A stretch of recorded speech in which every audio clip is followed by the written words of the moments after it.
forget what you're doing this for. Odds are, if you want to run a business and you're watching my content to help you do so, you're doing it because you don't want to build the next Uber or necessarily fire up the next rocket ship, SpaceX competitor to get to Uranus or something. I could have picked Mars. I picked Uranus. You want a sufficient amount of security. You want to be able to enjoy various luxuries of life. You want not to have to worry about various inflation numbers or world events or anything like that. And so if you started by picking a scalable business model, the likelihood that you actually hit that level of wealth is a lot lower than if you pick something like a service agency, simply because there's a trade-off all the time. And I think this is a good opportunity for me to whip open the whimsical. The trade-off is basically, if this is our little thing, scalability and short-term revenue are both at odds. So if you pick a business model that allows you to scale very big, it will likely be more difficult for you to make short-term revenue as a result. Let me reconstruct this and make this sideways instead. And then let's put short-term revenue over here and then scalability over here. And let's just look at some candidate business models, okay? One candidate business model that maximizes your short-term revenue might be what we're doing here, like freelancing. Agencies is another one, right? Probably somewhere right around here. Some type of B2B managed service. As we scale, obviously things change a little bit.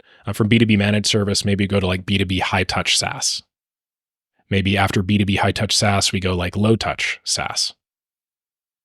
And then maybe, all the way on the right-hand side, we have some sort of actually, I think low touch SaaS and InfoProduct are probably pretty similar. Maybe InfoProduct's actually a little bit lower than low touch SaaS.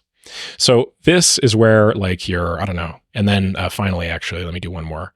We'll do sort of PaaS. That stands for platform as a service. This is basically Uber and whatnot.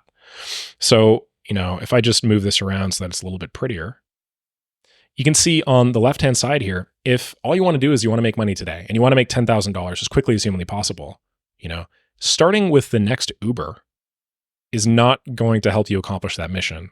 Why? Because if you want to build a platform, obviously you need to invest a ton of time, energy, and infrastructure. You got to hire engineers, or you have to be a fantastic engineer. You have to build something of worth. You have to build distribution channels. You have to have distribution channels. You're not making a ton of money per deal. I mean, even with Uber, what are the margins on a single deal? If I try and take an Uber to downtown, how much is Uber really profiting from that? Probably a few bucks, right? Versus, let's say, a freelance deal where you can sign a $3,000, $4,000, $5,000 deal, literally in your first day freelancing. If you play your cards right. So same thing with agencies, right? One of the reasons why I came into freelancing and agencies is because they are the fastest way to get short-term revenue. And then if you think about it logically, right? If I were to take a freelancing or agency outfit, and then if I were to productize it, automate it, optimize it, automate the distribution of it, I basically now have leveraged agency.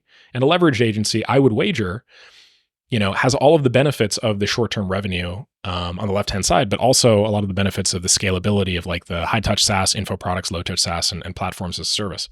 So, as you go to the right of this graph, you make less money up front, and then you make more money total. Now, the reason why that's important is because, you kind of have to know what you want.